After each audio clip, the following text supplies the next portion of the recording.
Hi, everyone, and welcome to Hi-Fi Health News. I'm Erica Grotto.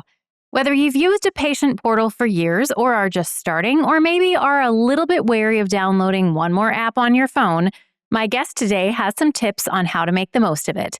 Recently, I spoke with Seale from Epic. Take a look. We're here specifically for the patient today. We're talking about MyChart. What is MyChart and how does it work? Some people might be familiar with it. Some people might use it by a different name.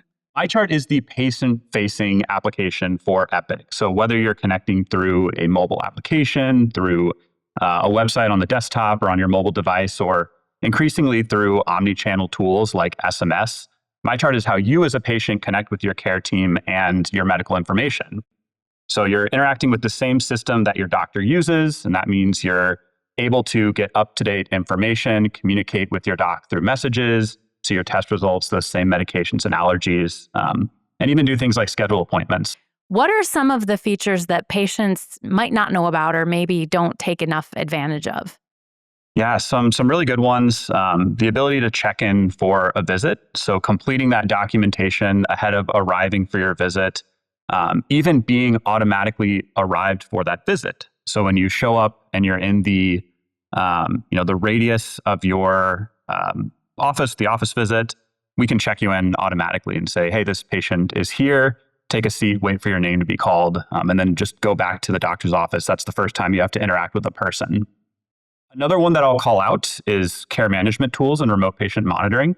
So the ability to connect devices like blood pressure cuffs or smart scales to file that data back to your medical record so that your docs can use that to better understand what's happening between those office visits and provide better care.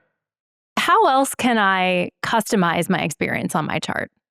Yeah, so I mentioned some of those notification preferences. I do think those are really important, just in the sense of, for me, if someone gives me a phone call at 9 to 5 during the day, during a work day, there's about a 0% chance I'm going to answer.